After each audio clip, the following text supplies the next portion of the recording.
Assalamualaikum warahmatullahi wabarakatuh. Halo semuanya, selamat pagi, salam sejahtera untuk kita semua. Perkenalkan, nama saya Hilmi Ali Mujahid, mahasiswa Universitas Islam Syaiqub Tangerang, Fakultas Ekonomi dan Bisnis, Program Studi Manajemen kelas 6F. Di sini saya akan memaparkan kesimpulan dari materi 1, 2, dan 3 yang telah diajarkan oleh dosen saya, Ibu Ima Sukaisi, SCMM, mata kuliah kewirausahaan selama semester ini. Nah, melalui pengertian yang tadi sudah dijelaskan, ada beberapa hal yang harus dimiliki oleh seorang wirausaha. Yang pertama, itu proses berkreasi. Jadi, teman-teman semua itu bebas berkreasi sesuai keinginan teman-teman semua. Nantinya, hasil dari kreasi teman-teman semua itu tidak hanya diakui oleh diri teman-teman saja, melainkan akan diakui oleh, bisa jadi akan diakui oleh orang-orang di luar sana yang ingin memakai kreasi dari teman-teman semua. Nah, yang kedua itu teman-teman harus mempunyai komitmen yang tinggi untuk berwirausaha. Kalau misalkan teman-teman tidak memiliki komitmen yang tinggi, teman-teman tidak akan berkembang usahanya. Karena komitmen yang tinggi itu adalah salah satu karakteristik seorang wirausaha. Nantinya yang namanya wirausaha itu kan pasti nanti ada kayak tantangan ataupun rintangan. Nah, nanti teman-teman harus bisa survive dari tantangan bahkan rintangan yang nanti akan timbul ke depannya.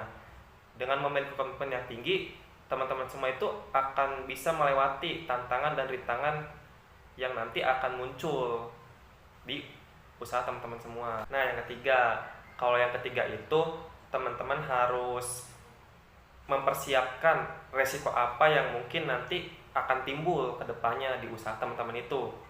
Ya kan? Mulai dari resiko finansial, resiko fisik teman-teman nanti, resiko sosialnya terhadap lingkungan, itu teman-teman harus mempertimbangkan dengan matang segala hal atau segala resiko yang mungkin nanti akan timbul di usaha teman-teman ketika sudah berjalan. Untuk yang keempat, itu teman-teman akan memperoleh reward. Reward yang dimaksud ini adalah reward yang mungkin sebelumnya teman-teman semua mengalami hambatan, mengalami rintangan yang mungkin cukup sulit bagi teman-teman semua. Tapi teman-teman semua dengan memiliki komitmen yang tinggi, teman-teman semua berhasil survive dari tantangan dan rintangan tersebut. Maka timbullah reward dalam bentuk kepuasan diri, dan teman-teman nantinya setelah melewati rintangan tersebut, teman-teman akan mencapai tujuan yang sebelumnya teman-teman idam-idamkan atau impikan. Setelah itu, reward berupa finansial itu teman-teman memperoleh keuntungan dari hasil kreasi teman-teman semua yang nanti akan dinikmati oleh konsumen-konsumen. Nah, teman-teman, perlu teman-teman ketahui, ketika teman-teman sudah berwirausaha, teman-teman juga akan memiliki keuntungan yang didapat antara lain. Yang pertama, teman-teman itu mempunyai kebebasan atas tujuan yang teman-teman kehendaki. Yang kedua itu teman-teman mempunyai kesempatan untuk menunjukkan potensi diri teman-teman semua. Yang ketiga itu teman-teman memiliki kendali penuh atas bisnis teman-teman semua. Yang keempat, teman-teman dapat menciptakan lapangan pekerjaan untuk mengurangi pengangguran di negeri ini. Yang kelima itu teman-teman akan memperoleh manfaatnya. Selain itu juga teman-teman ketika sudah berwirausaha, teman-teman akan memperoleh keuntungan-keuntungan. Keuntungan-keuntungan itu antara lain nih, yang pertama teman-teman mempunyai kebebasan untuk mencapai tujuan yang teman-teman kehendaki. Yang kedua, teman-teman mempunyai kesempatan untuk mengembangkan potensi diri teman-teman semua secara maksimal. Yang ketiga, teman-teman memiliki hak kendali penuh atas bisnis teman-teman semua. Yang keempat, teman-teman dapat menciptakan lapangan pekerjaan seluas-luasnya untuk masyarakat luas. Yang kelima, teman-teman akan memperoleh manfaat dan juga laba yang maksimal tentunya. Ada beberapa poin penting yang telah diajarkan kepada saya dari dosen saya, Ibu Ima Sukaisi, ketika teman-teman ingin mulai berwirausaha. Yang pertama itu teman-teman harus berani memulai.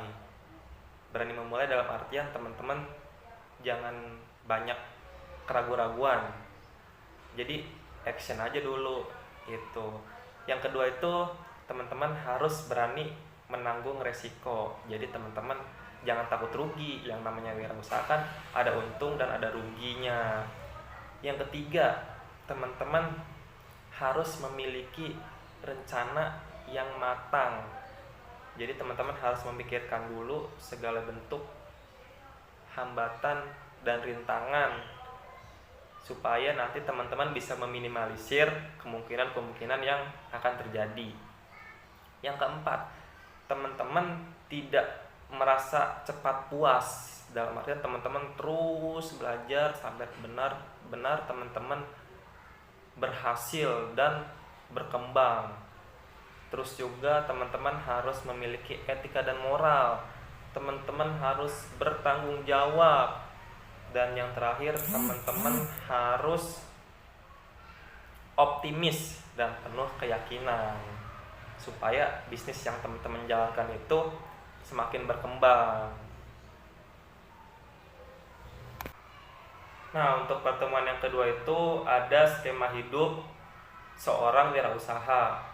Jadi ketika kita ingin berwirausaha, kita itu harus memiliki niat yang jelas. Kita ingin berwirausaha, kita ingin usaha apa, terus kita ingin nanti ke depan seperti apa. Kita harus sudah mempunyai niat. Selanjutnya kita harus mempunyai tekad juga, tekad yang kuat. Ketika kita mengalami kegagalan, ketika kita mengalami kerugian, kita tidak mudah putus asa. Kita terus mencoba sampai benar-benar bisnis kita itu berkembang. Setelah itu kita dapat membantu orang-orang di sekitar kita, membuka lapangan pekerjaan seluas-luasnya, atau bisa juga kita membahagiakan kedua orang tua kita. Pesan yang sering disampaikan oleh dosen saya ketika kita sudah berwirausaha, tanamkan dalam diri kita ini semata-mata untuk ibadah, untuk bekal di akhirat kita nanti, supaya usaha kita atau bisnis yang sedang kita jalankan itu berkah. Selanjutnya itu ada namanya skema bisnis. Sebelum kita memulai berwirausaha, alangkah baiknya kita harus menentukan kita ini cocoknya atau passion kita ini dalam berwirausaha itu di bidang apa. Ada berbagai macam bidang di dalam berwirausaha itu.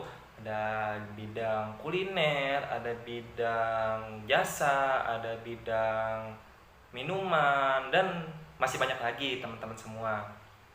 Jadi kita ini harus menentukan dulu nih passion dalam diri kita itu cocoknya di bidang apa sih. Jadi kita jangan ngikutin apa kata orang, harus mempunyai pendirian sendiri.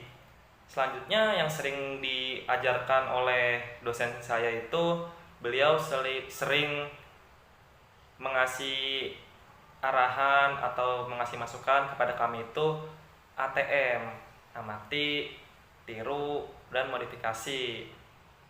Jadi kita ini harus terus berinovasi supaya terciptalah produk-produk baru, produk-produk yang menarik, supaya konsumen-konsumen itu tertarik kepada produk kita, gitu teman-teman semua. Nah, selanjutnya ada skema bisnis.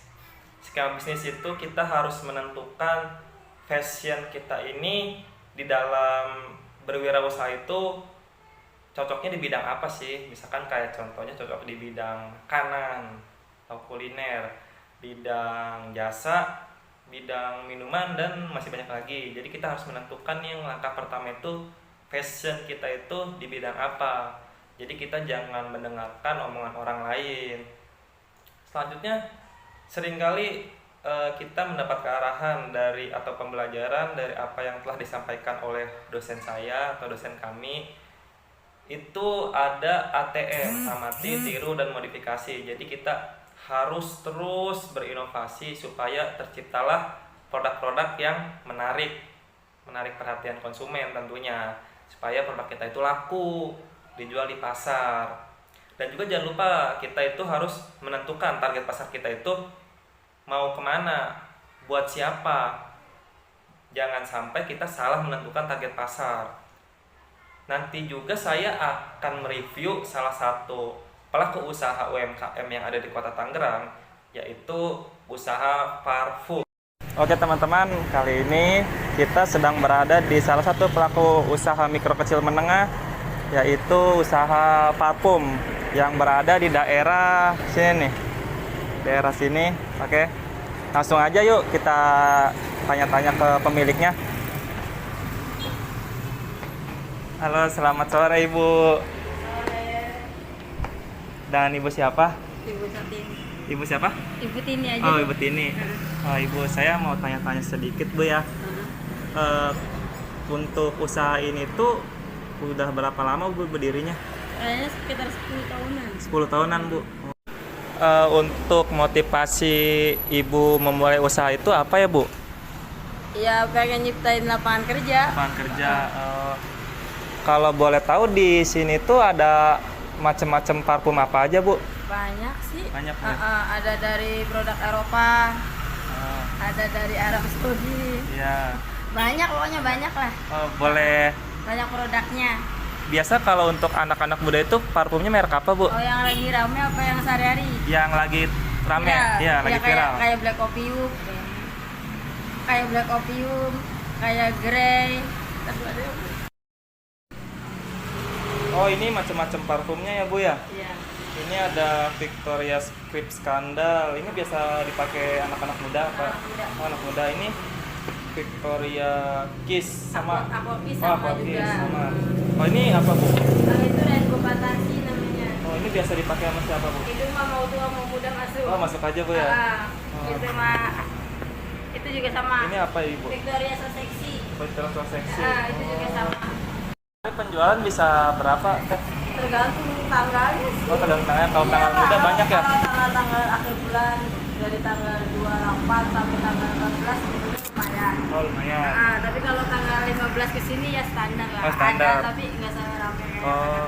Tapi yang paling sering dibeli itu parfum apa, Teh? Itu skandal. Oh, yang ini ya? Ini sama ini. Oh, skandal ini. Nomor 1 ya. Mana? Itu pasaran banget. Oh, Paling wangi. viral itu. Oh, ini lagi viral juga. Rame. Berarti paling tergantung dari tanggalnya ya? Iya, Oh. ini kan menurut industri pabrik. Oh, iya. Benar.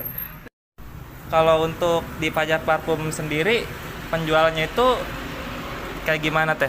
Ya, Sistemnya? Bisa online, Ah. bisa offline, bisa. Oh, kalau online tuh dari Dari mana? bisa JNE. Oh, JNE bisa kita pesan dari rumah gitu ya? Pakai Shopee bisa. Oh, bisa. Pakai all shop juga bisa. Pakai WhatsApp juga bisa. Oh, ya udah gitu aja, Teh ya. Makasih atas waktunya, Ibu Tini. Nah, dari hasil review salah satu pengusaha UMKM yang ada di Kota Tangerang, bisa kita simpulkan bahwasannya ketika kita ingin menjadi seorang entrepreneur atau seorang wirausaha, perlu adanya proses yang panjang, tidak ada yang secara instan, tetapi terus ditanamkan dalam diri kita itu selalu berusaha dan berdoa. Insya Allah segala bentuk rintangan dan tantangan akan dimudahkan oleh Allah Subhanahu wa Ta'ala. Mungkin itu saja yang bisa saya sampaikan. Apabila ada pengucapan atau perkataan dari diri saya pribadi yang keluar dari mulut saya kurang berkenan di hati teman-teman semua, saya memohon maaf yang sebesar-besarnya. Dan saya juga mengucapkan terima kasih kepada Ibu Ima Sukaisi SMM atas ilmu dan hal baru yang diberikan kepada saya. Semoga bisa bermanfaat di kemudian hari. Itu saja. Billahi taufiq wal hidayah. Wassalamualaikum warahmatullahi wabarakatuh.